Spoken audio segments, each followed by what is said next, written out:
Warahmatullahi wabarakatuh. Kembali dengan saya di ruangan pribadi saya di IG. Lama dah kita tak bersua. Kali ini ada banyak perkara-perkara yang nak saya ketengahkan untuk agar kita sama-sama berkongsi pendapat dan membuat perubahan. Perkara yang paling utama yang sebenarnya hari ini yang saya nampak makin lama makin hilang adalah perkataan hormat itu sendiri. Hormat itulah bukan daripada segi hormat kita paksa kat seorang, kau kena hormat pada aku. Ini adalah tanah Melayu, orang bangsa lain kena hormat kita. Ini negara Islam, kau kena hormat agama dia. Hormat tu bukan begitu. Hormat tu ialah suatu benda yang kita tunjukkan kepada orang kerana baiknya akhlak dan adab kita itu, maka orang akan menghormati kita. Bukan kita paksakan ke atas orang. Jadi kalau kita bercerita tentang hormat itu bukanlah satu perkara yang dipaksakan, tapi hormat itu adalah satu perkara yang kita layak mendapatnya kerana disebabkan sifat kita itu sendiri. Dia kembali kepada adab dan akhlak kita. Jadi hari ini rata-rata orang dah hilang hormat sebenarnya. Kita boleh lihat macam saya sendiri, saya generasi X, dibesarkan dengan sentiasa diingatkan oleh ibu bapa saya untuk sentiasa berkata terima kasih, minta maaf, benda-benda yang asas. Orang cakap benda-benda yang asas. Bila kita nak lalu depan orang tua, kita tunduk. Kalau kita nak lalu depan orang tua, kita akan cakap tumpang lalu dan bagai-bagai. Itu saya dibesarkan begitu, generasi saya lah. Dan mungkin ada generasi selepas itu pun dibesarkan sedemikian. Tapi makin lama benda-benda ni dah makin lama makin pupus, makin hilang. Kita sekarang hidup di satu zaman milenial ini. Di milenial ini kita hidup di zaman yang semua orang bercakap aku punya hak aku, tak ada siapa boleh ganggu aku dengan hak aku, dan kau kena terima aku kerana ini adalah hak aku. Dari satu segi yang positif, itu membawa maksud kepada semua orang punya hak terhadap apa saja yang dia yakin, yang dia minat untuk lakukan. Tu hak dia lah, dan kita kena hormat. Dari segi hormat tu, itu saya faham, itu memang kita perlu buat. Orang punya hak dia untuk melakukan sesuatu, minat dia, kita kena hormati minat dia. Tapi ada juga benda yang dipaksakan ke atas kita, yang kadang-kadang itu dia melanggar hukum akal, melanggar budaya, melanggar kefahaman agama. Tapi itu sangat subjektif lah. Perkara begitu dia sangat subjektif. Jadi yang paling utama yang hendak saya sampaikan adalah, bila kita mengatakan aku punya hak, kau perlu hormat pada hak aku, adalah kita tak boleh paksakan yang hak kita itu ke atas orang lain. Itu sebenarnya kita perlu fahamkan dalam kehidupan seharian kita. Ya, betul kita ada hak, tapi kita tak boleh paksakan kepada orang lain hak kita itu. Orang akan faham bahawa itu adalah hak kita bila dia melihat cara kita membawa diri kita itu. Itu yang penting kita tunjukkan yang kita ni. Katalah contoh, kita bekerja dalam sebuah syarikat yang 80% semuanya non-Muslim ataupun non-Malay, dan kita bagai nak arak lah, memaksakan bahawa kita nak waktu solat kita tepat. Hari Jumaat kita perlu keluar solat Jumaat. Walaupun ya betul, kita hidup di Malaysia ni, kita punyai cakap hak itu telah ditunjukkan. Orang dah faham dah, budaya itu budaya setempat. Tapi kalau kita bekerja di sebuah syarikat yang sebenarnya waktu itu sangat penting. Sebagai contohnya call center. Call center tu kita punya waktu adalah itu waktu kerja, itu adalah waktu kerja. Dia tak peduli waktu itu adalah waktu kau solat atau tidak. Tapi sekiranya kita pandai mengurus waktu kita dapatlah melakukan solat. Ini belum cerita lagi bab fikih. Dalam bab fikih, waktu-waktu solat, waktu-waktu ibadah itu, kelonggaran yang telah diberikan Allah itu ada wujud. Kita kena ingat manusia ini akan berhadapan dengan dua perkara dalam tiap-tiap hari kehidupan dia. Satu, kekangan waktu. Yang kedua adalah kekangan jarak. Sebab itu kita ada solat ketika musafir dan kita ada jamak ketika kekangan waktu. Jadi dua perkara ni kalau nak dikupaskan itu kira bab lain lah. Itu kira bab lain. Tapi yang perlu dia fahamkan ialah kalau kita ada ilmu tentang hal agama kita tu, kita akan paksa kat atas orang lain hak kita tu.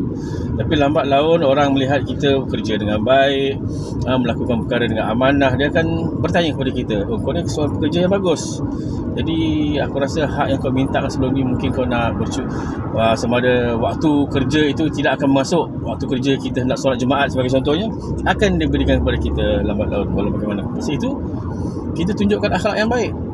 Bila kita tunjukkan akhlak yang baik, orang akan senang dengan kita. Bukan kita paksa kepada orang lain atau paksa melawan majikan, kemudian kita berhenti kerja, cari kerja lain. Kita akan berhadapan dengan masalah itu berterusan. Okey, itu satu perkara lah. Hal lain adalah hal hormat ini ialah hormat kepada kerja orang lain. Kita ni punya satu sifat yang kita menganggap remeh. Apa perkara yang dianggap oleh orang lain itu mungkin perkara yang susah. Sebagai contoh lah, orang cakap menjadi guru ni senang. Kau ajar, kau buka buku, kau tunjuk, kau beritahu, lepas tu budak tu kena ikut. Kalau dia tak pandai, kita marah, dia pukul. Tetapi mendidik bukan begitu. Menjadi guru tu ada satu perkara yang kita perlu ada minat untuk mengajar dan mendidik, mempunyai kesabaran yang sangat tinggi untuk membimbing pelajar-pelajar untuk mencapai matlamat dia. Pasal lain manusia ni, lain cara kita kena faham diri dia, lain orang, lain karakter orang kata. Jadi bila saya tengok orang apabila dia mempunyai degree, double degree, ada masters, tapi dalam bidang-bidang yang pelbagai yang lain, bukan dalam bidang pendidikan, kalau dia tak ada choice, kemudian barulah bila dia tak punya apa-apa pilihan, kemudian barulah dia memilih menjadi seorang guru. Itulah dia. Itu yang jadi masalahnya. Apabila orang ingat menjadi guru ni senang, ataupun asalkan aku ada gaji, kemudian bila dia dapat peluangan lain, ataupun kalau tidak pun dia stay je jadi guru, tapi dia buat kerja-kerja sampingan, fokus dia pada mendidik itu tak ada. Jadi bila pendidikan itu tidak wujud, itulah dia. Itu yang hari ini akhlak dan adab pada manusia itu hilang. Sebab dia datang pada guru-guru. Dan guru paling utama kita pelajari benda adab dan akhlak ni ialah daripada ibu bapa kita sendiri. Dan selain daripada ibu bapa kita ialah kita punya masyarakat sekeliling di tempat tinggal kita, kelompok yang kita duduk, ahli keluarga kita, saudara mara kita, jiran-jiran kita. Kalau kita duduk dalam kelompok masyarakat yang akhlak dia teruk, tak kira ada bangsa apa pun, tak kira agama apa pun, akhlak dia ke laut, kita pun akan jadi begitulah. Jadi pendidikan ni ada dua, satu formal, satu tak formal. Tapi yang hendak saya tegur ataupun kongsikan ialah inilah dia, bila orang tidak menghormati profession dia sebagai seorang guru, itu sebenarnya apa tugas dia, itu mendidik dan membimbing. Itulah hari ini masyarakat kita jadi teruk. Selain dari itu, berkenaan dengan hal hormat ialah menghormati kerjaya orang. Sebagai contoh lagi ialah apabila orang cakap menyanyi itu senang, public speaking tu senang jadi MC. Jadi selalunya lah daripada pengalaman sendiri, menyanyi senang je, yang ini kerja amal, kita minta free lah kalau boleh, kerja amal kan, dapat pahala katanya. Benda ni kayaknya kita jadikan sebagai satu promosi yang baik. Tapi adakah lokasi itu yang digunakan untuk melakukan program itu percuma? Adakah sistem suara ataupun sound system yang digunakan di lokasi itu termasuk dengan cahaya, lampu-lampu yang dipakai, semua adalah percuma? Adakah makanan yang diberikan kepada pengunjung semua yang datang semua adalah percuma? Apakah segala perkara yang terbabit dalam program tersebut adalah percuma? Jika semuanya percuma, ya, saya percaya itu adalah amal. Tapi sekiranya hanya MC atau penyanyi atau band yang datang kat situ, ni kerja amal, jangan buatlah program begitu. Tolonglah, jangan buat. Hormat kerjaya orang. Bukan senang orang untuk nyanyi mahupun public speaking, dia bukan senang. Kalau benda tu senang, kau sendiri buatlah. Kau sendiri patut boleh buat. Jangan kata kepada orang, kerja amal. Tak payah. Itu semua mengarut. Sebab apa? Kau nak orang cakap apa, you being cheap sikit lah. Mana kau nak dapatkan benda, nak murahkan dia punya, kau punya budget bagai-bagai, so ada duit lebih. Itu salah.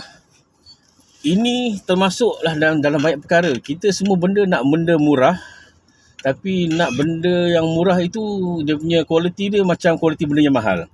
Benda tu tak masuk akal sebenarnya. Kau nak benda yang mahal, nak benda yang kualiti tinggi, dah tentu harganya mahal. Jadi hormatilah kerjaya orang, hormatilah kelebihan orang lain. Kerana macam contoh lagi macam contoh ada satu kisah lah, seorang engineer kapal. Ini saya rasa orang semua tahu kisah ini. Seorang engineer kapal yang ada masalah kapal kapal tu ada masalah. Dia bukan seorang engineer, kalau tak salah dia seorang foreman teman teknikal di bahagian kapal. Dia dah kerja dekat 20 ke 30 tahun. Bertemu dengan seorang engineer. Yang engineer ni dekat 10 orang engineer kapal. Cuba memperbaiki kapal itu, dia mendapat masalah. Macam-macam cara dia cuba buat, dia tak dapat buat. Tapi dengan pengalaman orang yang datang, dia tengok satu tempat tu, dia buat sekejap aja, benda tu selesai. Engineer tu kata apa? Ini 40 tahun punya pengalaman. Satu kisah lagi yang lebih kurang begitu ialah orang yang belajar dekat 10 ke 20 tahun boleh buat sesuatu perkara itu dalam masa seminit atau 2 minit. So, dia dah pakar. Kita dah faham perkataan pakar. Dia seorang pakar, maka apa dia boleh buat itu macam tu je. Kita nampak mudahnya. Kenapa kena bayar sampai 1,000? Kenapa kena bayar sampai 5,000? Kalau benda itu adalah mudah yang seperti kau katakan, kau boleh buat sendiri sebenarnya. Kenapa kau minta orang? Pasal dia adalah seorang pakar dan bukan engkau. Kita hanya melihat orang itu pakar kalau dia seorang pakar bedah. Itu pun masih lagi kita rasa mahal, kita kata. Tapi itulah, itu cerita tu bab lain lah. Cerita pasal bedah dan semua ni, itu bab lain. Tapi kita akan menghormati orang kerana dia punya satu status yang besar, kita akan hormat. Kita sepatutnya bukan hormat kerana status. Kita perlu hormat itu kerana ilmu. Samalah juga dengan orang yang nak belajar silat. Dia sampai dekat silat aja, alah silat kampung, bayar je lah murah-murah. Tapi guru silat tu tak boleh makan. Tak ada nafkah ke perlu dia jalankan. Siapakah yang dia bertanggungjawab dia, tanggungan dia.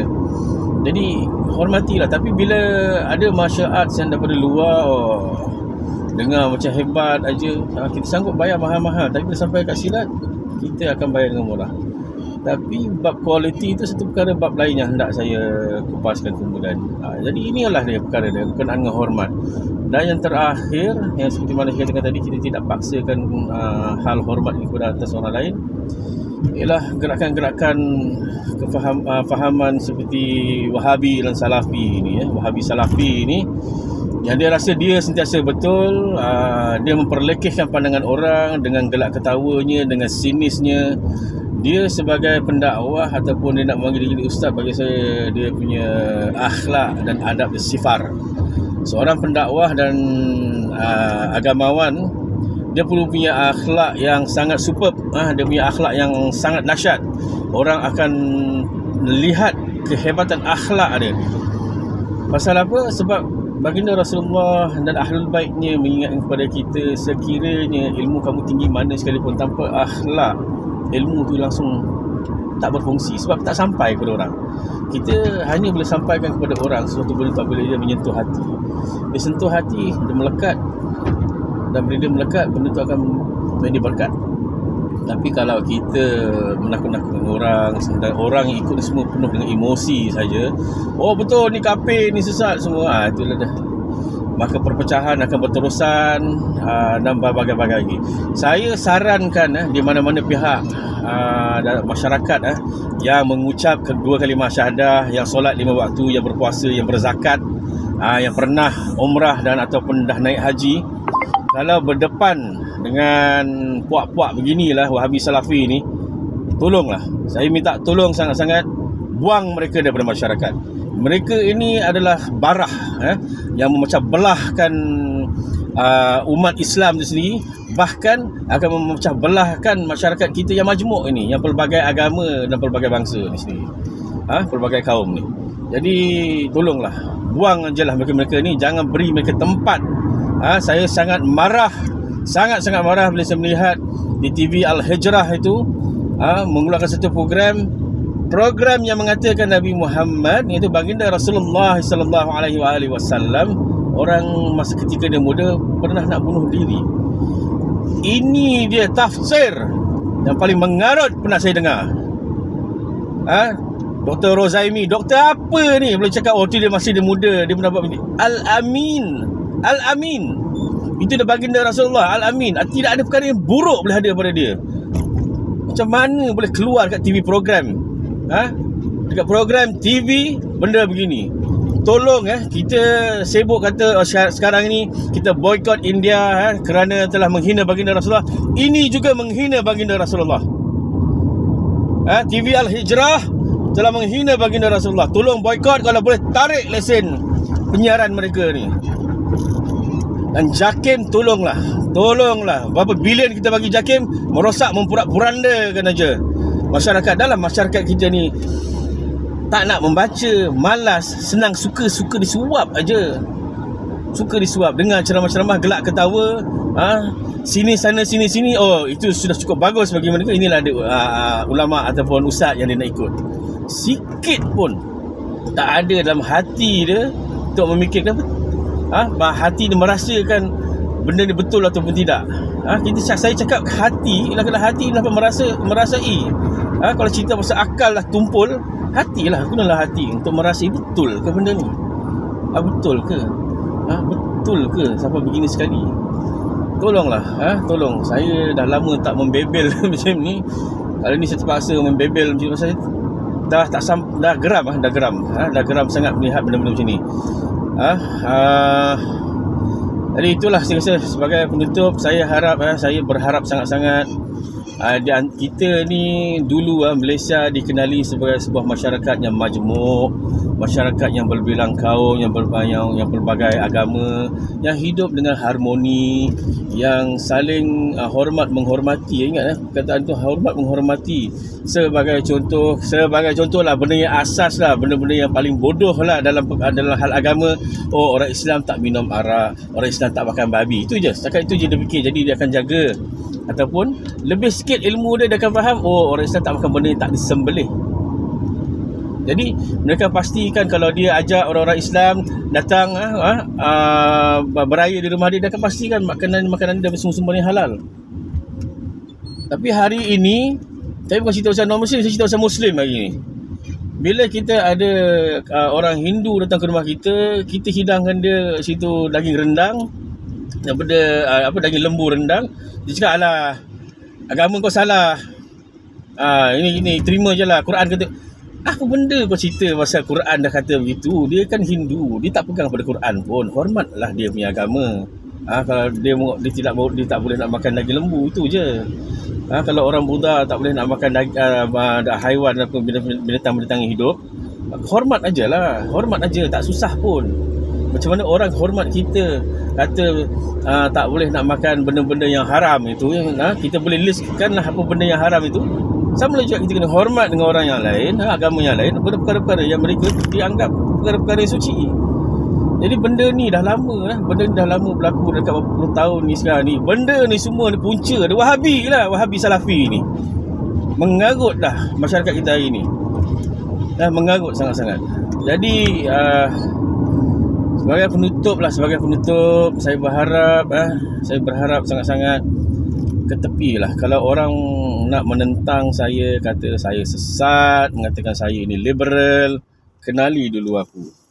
Kalau kau nak tahu aku liberal atau tidak, kenali dulu aku. Sebab kalau aku nak kupaskan hal-hal fikih yang kau pegang selama ini pun, ada banyak perkara yang ke laut sebenarnya. Hal-hal fikih yang kau pegang hari-hari ini, yang kau konon yang rasa kau beragama sangat-sangat, kita kupas. Aku akan bukti kepada kau sendiri ke laut. So kita bukanlah nak bergaduh sebenarnya. Kita sebenarnya nak berkongsi ilmu. Jadi saya harap daripada masa ke semasa, benda yang hendak kita pupukkan ialah hormat menghormati.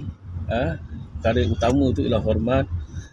Cara kita nak bawa diri kita ialah kita perlu ingat, kita perlu membawa adab dan akhlak yang baik.